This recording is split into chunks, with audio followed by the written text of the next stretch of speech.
大家好，我係無事生非嘅 Graydon。喺拱橋呢度有間100年歷史咗嘅古廟關帝廟，曾經佢一個細間嘅屋仔，發展到今時今日彷徨華麗關帝廟。就喺呢一個月7月29號至8月18號，成個月入邊呢，關帝誕都會做一連串嘅活動噶，而嚟慶祝呢個關帝嘅大神。所以呢，到時呢度會好多表演，好多特別嘅節目活動可以等住大家嚟噶。咁喺呢度咧，7月29號咧7點半開始咧，就陸陸續續咧有好多唔同嘅活動。咁有呢一個歐陽小丑嘅助興啦，同埋呢個詠春武術表演，更有呢一個嘅龍德龍獅團表演喎。除咗正話以上介紹嗰啲之外，仲有好多好特別嘅節目噶。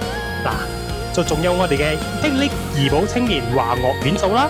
之後仲有蔡希文師傅表演嘅火狐文化噶。而7月29號呢日，我哋將會邀請到潮藝潮劇文化團嘅林寶善老師嚟扮演關公，同我哋嘅彭師傅一齊開幕儀式噶。唔止彭師傅共邀請到來自澳門嘅六人派國平明安法壇壇主溫國平大法師嚟一齊開幕儀式。7月30號傍晚6點半，到時有個布施嘅活動，大家可以捐贈，亦都可以布施啲美糧同埋捐贈啲香油然後我哋呢就會有煮啲餸菜俾啲大眾嘅老人家一齊享用嘅。我哋喺呢個關帝誕期間呢，關帝廟嘅禮堂呢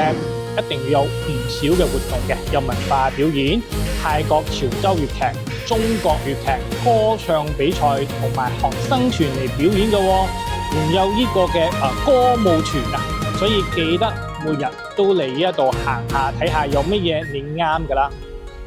有時我哋去到廟呢，最煩呢就係唔知我裝幾多支，唔知去邊度上香呢。咁唔使驚。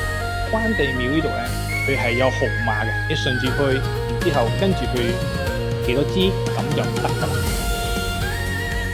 嚟到拱橋關帝廟咧，一定要求簽，因為佢哋嘅簽咧真係好靚嘅。不過記得先預約彭師傅。根據我哋往年嘅參與咧，拱橋關帝廟舉辦嘅呢個嘅關帝誕咧，真係好多人嘅，所以你哋可以早啲嚟點香，跟住做埋個祈福，然之後咧就可以慢慢咁觀賞當日嘅節目啦。所以大家一定要記住，7月29號至8月18號，成個月入邊關帝誕嘅特別活動，等住大家嚟一齊慶祝。